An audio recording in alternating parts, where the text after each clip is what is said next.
You wanted to discuss something? Yeah, there was a lot of things. You said we'd need a magical object to cure Saskia. Any ideas where I might start looking? Magical items do not grow on trees, as you know. Luckily, this area has a long history.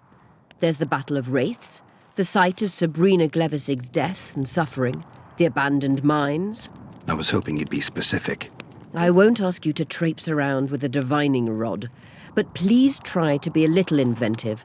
Ask the locals, that's always a good place to start. I dare say Alderman Burden knows every last stone in the area. Maybe you should see him. I did see him. You wanted to discuss something? I did indeed. I'm looking for Triss. Letho forced her to teleport near Vergen. Letho?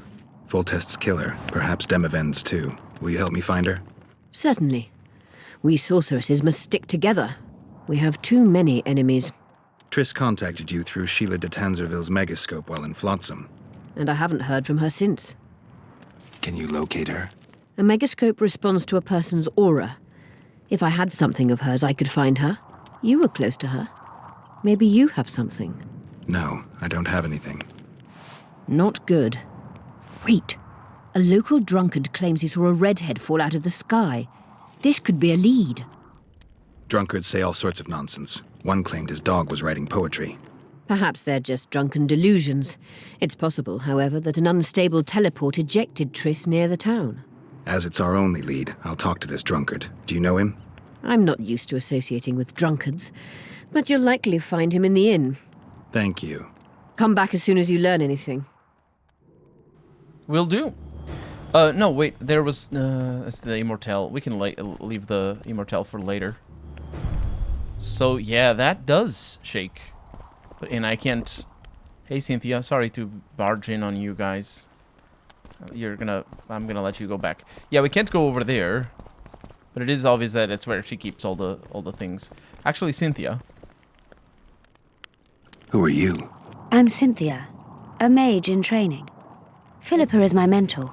My condolences. No need for that. True, she's a demanding mistress, but she can also be charming. Besides, she's the best there is, Witcher.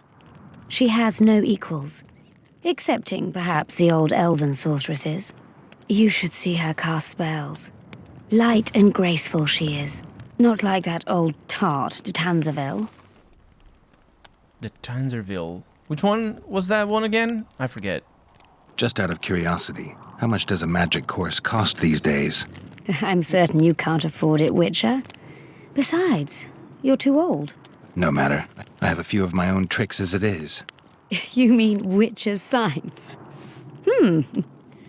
Philippa can conjure up the illusion of a garden full of flowers, fruit trees, and young elves of both sexes copulating merrily all the day. And the illusion is complete. The flowers have an aroma. The fruit and she-elves are juicy. Invite me over the next time she conjures up this garden. I'd gladly see it. Professional curiosity. Naturally. But I doubt Philippa's in the mood for complicated illusions. She focuses all her efforts on Saskia. I'm not too familiar with exactly how the sorceresses work. And I also didn't see the Witcher TV series that apparently goes deeper into, or goes into exactly how the sorceresses train. I don't know that they actually charge anything to go into the academy or whatever. Because as far as I know, for each sorceress that actually becomes a sorceress, there's a few dozens at least that become food for the other sorceresses. Apparently, there's a scene in the TV series where you see like a pond full of basically the essence of all the sorcerers, the essences moving around and all that. So basically, if you fail the course, you basically become fodder for the rest of them. And the other thing is, I think Cynthia over here, she's uncanonically. I don't know. There's something about the beauty of the person who becomes a sorceress. As far as I know, they're all either maimed or they're conventionally ugly or something like that, and they're all old as well. Triss, I believe, is actually on the young side of things. She's 50-something, 50 at the stage of the games. Anyway, she's 50 or 60. But Yennefer is like 110 or something like that. And they, I don't think they're immortal, but they live for a long time. And their appearance is an illusion, as far as I know. Or it could be just, instead of an illusion, it could actually be just that they have spells that cure their aging and stuff like that. And that might be why they don't die as early. But Geralt himself is like 70-something, or 90-something, or something like that. But that has to do with the mutagens and stuff like that. You know Sheila? I've seen her cast spells. I've seen all the great sorceresses at work. Sheila's quite manly in her style. Precise, logical, exceptionally composed. But she lacks grace and suppleness. Is that your opinion? Or are you just repeating what Philippa says? We agree in our assessment. Triss Marigold, on the other hand, is talented. But she lacks determination, courage, and a certain cold willfulness that seems necessary. That's interesting. Kira Metz and Margarita Lo-Antiel are both blasé, seemingly resigned. One's a hedonist and nymphomaniac, the other cares only about her school. They lost enthusiasm for magic long ago. Then there's Francesca Finderbear. Nobody really knows what the old she-elf is capable of, but she's clearly very powerful. I take it Philippa has none of these flaws, but she must have some weakness. Ambition. Infinite, boundless, and burning like the Korath Desert. Finderbear is an elf. A she-elf, in fact. Fun fact that it isn't he-elf. But again, it's all men and all that. I know that she shows up in Witcher 3. Or, I say I know. I think she shows up in The Witcher 3. Very late in the game. And, I don't remember her being an elf. So maybe it isn't her. I don't know if she shows up in this game. Anyway. Thank you, Cynthia. Yeah, Philippa, I'll see you... I'm going the wrong direction. I'll see you later. I wonder if we could spot something. Environmental storytelling here, by the way. That's what I'm trying to spot. And it's dildos. I'm trying to spot dildos. Sorry, Philippa. Oh, maybe it's the thing. It's the magical dildos in there. That's why that thing jiggles. They're all turned on. You know, the thing. No, seriously, I am looking. I'm trying to see if there's any hint here. I don't think so. Sorry, Cynthia, for prying. Yeah, yeah, I don't think there's anything here. So let's go see this drunk in the tavern. But let's level up first. I actually I picked up my mutagens from my stash. So it might be, there it is. There it is. Now we can mutate the abilities with these mutagens. Now, I am not 100%, well, I'm not familiar with exactly how it works. Because you might spend the mutagen? But it seems like you can just... It's just slots that you unlock so that you can put the mutagens in there. So let's worry about unlocking the slots later. We got extra vigor. By the way, let me look at my vigor. Only 3 vigor. Really? Really? Because I wanted to go from here.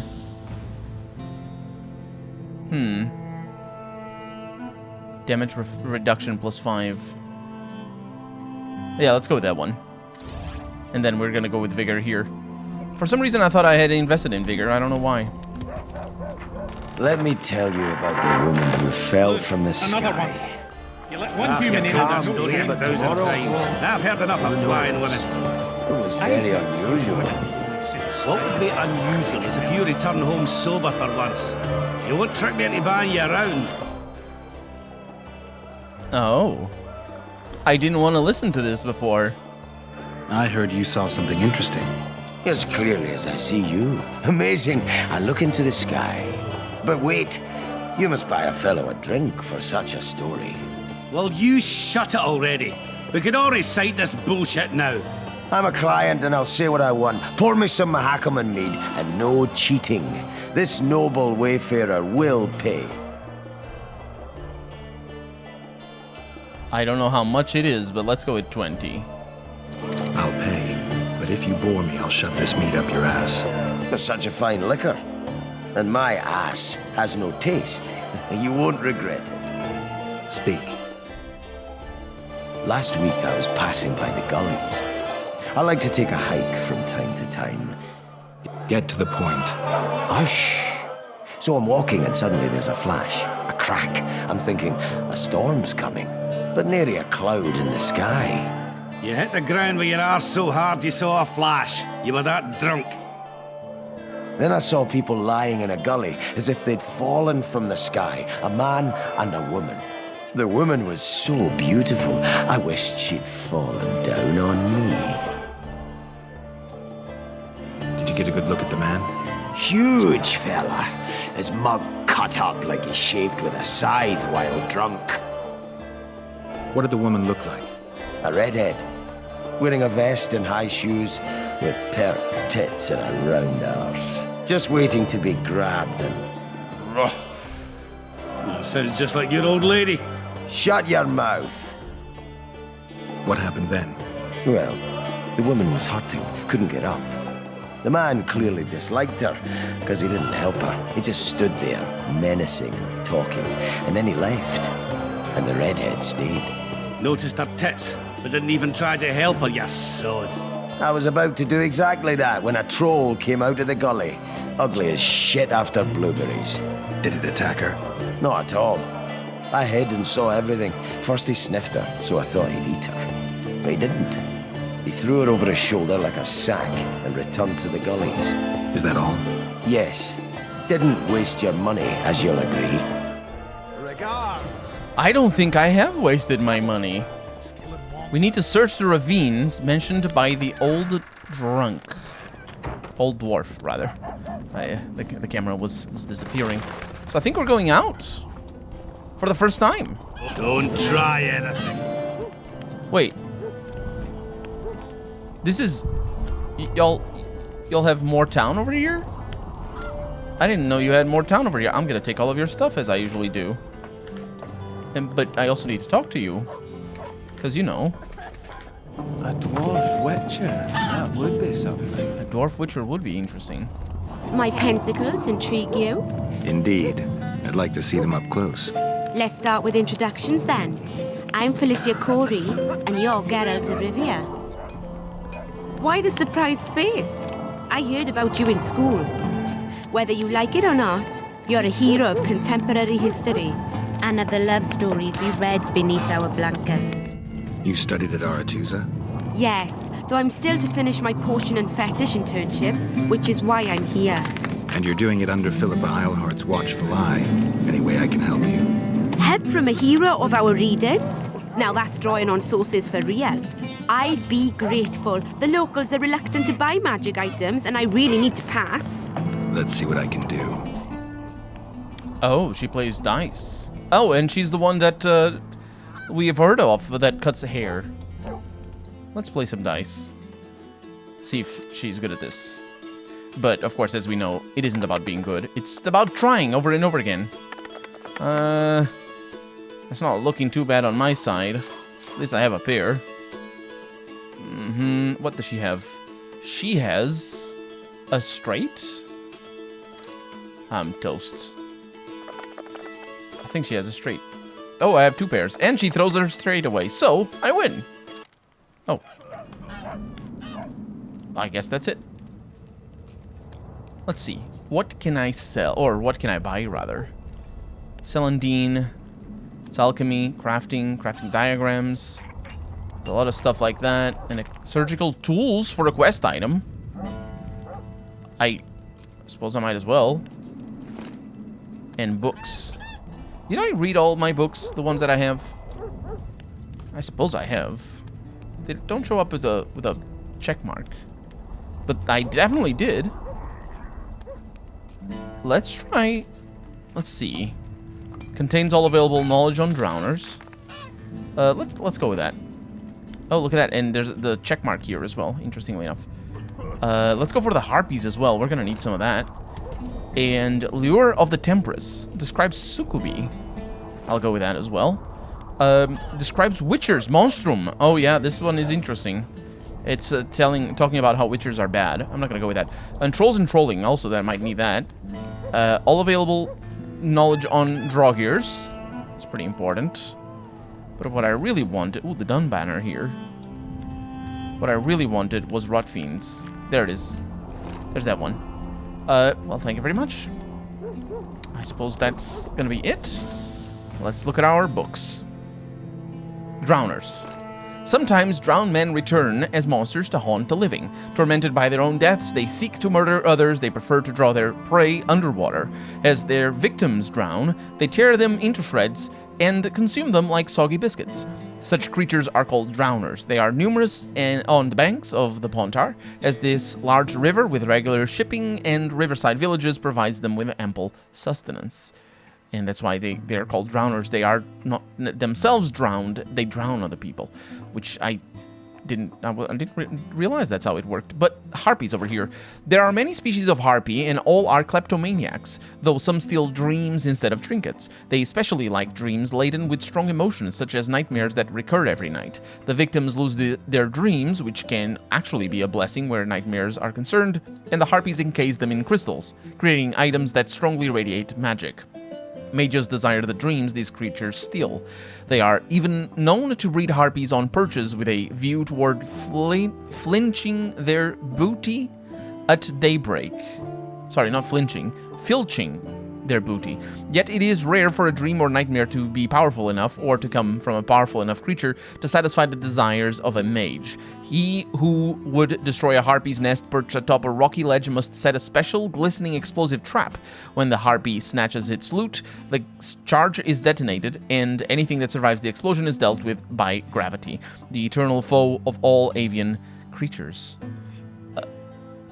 Well, I suppose, yes, all creatures in general, but the creatures that live up in the air.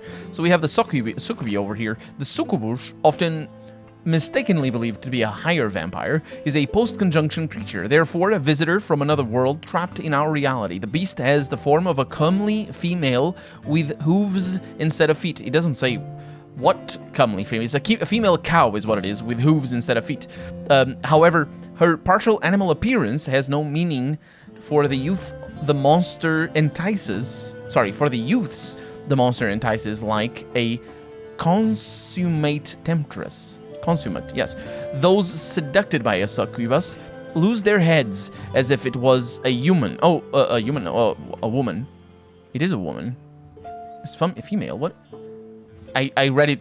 A human. Yes, human is the correct one. I misread it, but it is how it should be written. Also, do they actually lose their heads, or is it figurative? Anyway, those seducted by a succubus lose their heads as if it was a human, and the beast accepts all attentions, leading the young men to ruin, draining their life force. Once seducted by a succubus becomes melancholic, loses appetite and all interest in the world. Bereft of strength, he moons around with a pale face and sighs heavily. He also reeks of sulfur as the smell permeates him when he mates with the beastie. To cure him of this fatal addiction, one should acquaint him with pleasant dowered lassies and treat him to cold decoctions. I don't know what cold decoctions mean, but sure, send him to a brothel and give him cold drinks, I think. Of trolls, let's see. According to legend, trolls were born of the earth, and their body is made of rock. They fear and despise sunlight, which kills them by turning them into inanimate stone, much like in the Nordic tales, I think. So they only prowl at night. So much for legends. What is the reality? Well, as always, the truth is far more mundane. Trolls are living creatures like you and me, and they prefer day to night. For they are so clumsy they stumble over stones in the dark, spilling the vodka they cherish so much. Their skin is indeed hard as stone, but beneath it there are muscles and a heart that pumps blood. Given that they bleed, they can be killed. Well, I suppose. Slaves of the curse. Draugrs, in this case written drogs, Our commanders and Droggers... Oh, the Drogs are different, yeah. Droggers are their Wraith soldiers. A Drog calls Droggers into existence on battlefields or in cemeteries by the sheer force of will, like the Drog himself. These minions arise from damned souls trapped within shells formed of the remnants of arms, armor, war machines, and corpses that were torn apart by scavengers. Okay, not very specific. And then we have the Rot Fiends over here. Given that they are necrophages, Rot Fiends feed on carrion and human corpses, but this does not mean they do not attack the living. They appear on battlefields near cities afflicted by plague or around villages touched by famine. See a Rot Fiend and you can be sure there are many more in the area. They appear of a sudden and disappear even more quickly if threatened, so exterminating them is difficult. Trapping Rot Fiends makes little or no sense. Instead, they are best dealt with by cutting their food supply off, that is, burning all corpses in the area. Corpses must be incinerated rather than buried, for Rot Fiends are avid and skillful diggers. Without sustenance, the beasts will leave in search of new feeding grounds. Because they don't eat animals, apparently. Because, you know, they would eat animals, even if they need to kill them, because they're pretty good at killing. How about you, sir? Greetings! Greetings! Greetings indeed. Take care, what's up? You repair armor, right? Right, You work just for your elves? not just. You don't say much, do you? And they said you're grumpy. Yeah. It's the tone of voice, really. Let's play some dice. And win, in fact. It's pretty tricky to win against a 4. So it's really haunted now? It is. They should make it a mandatory pilgrimage for young clerics. They'd truly believe in the afterlife after seeing that. But how do such places come to be? This one came from a huge battle, a clash of ambitions, emotions and desires, with the guilty and innocent dying alike. Injustice piled upon injustice. Human emotions alone have such power. They do. A witcher could probably explain it better. I could explain it better, but I'm not gonna. So this guy can craft things. Oh, the armor is really powerful. How much does it cost? 225. That's really not that much. So we have a Karen Carapace armor over here. It says Karen Carapace at the bottom, but says Karen Skin Armor at the top. Translations. Translations, even though this game... No, this game is written in Polish as well. It's just 2 different versions. Yeah, we're gonna worry about all this later. Do I have amethyst? I do have amethyst dusts. So blue meteorite is the one that I want. I had already the red meteorite sword. And for this one, I need the earth rune and the moon rune. Wow. Does that mean I'm gonna need to have the red meteorite first? Because I don't have these runes, I don't think. They're back home in my stash. I got a serious career proposal yesterday. Ooh. Thanks. From one of your vest lads, eh? It dragged me too. So, you're gonna become a squirrel? I listened politely, but I agreed to nothing. We're too old for that shite, eh? They'd have got me 50 years ago, but it's true what they say. You grow wise with age. No, it's fuck you, got mine. It's what that's what the age does. Let's see, trade. Maybe you have the runes. Although I wait. Oh, that's my stuff, right? Yes. An arrest warrant. I'm like, you sell an arrest warrant? Oh, also sells some proper armor. That is, yeah, that is really powerful. And a Drog armor over here. Quite expensive on the... just the recipe alone is very expensive. Dragon skill armor. Epic. Yeah. Let's look at things independently. It's probably better. Yeah, we're just gonna have to buy the diagrams later on. Oh, we could just buy the dragon scale armor outright. Okay, maybe we don't want to buy the recipes then. Because I haven't even started enchanting things. Oh, the eminent Philippa Eilhart. We'd best erect a monument to commemorate her visit. Silly cunt thinks 100 years is a long time. Long by human reckoning, and Lady Philippa is a learned sorceress to boot. One more reason not to send your kids to school. There's many reasons not to.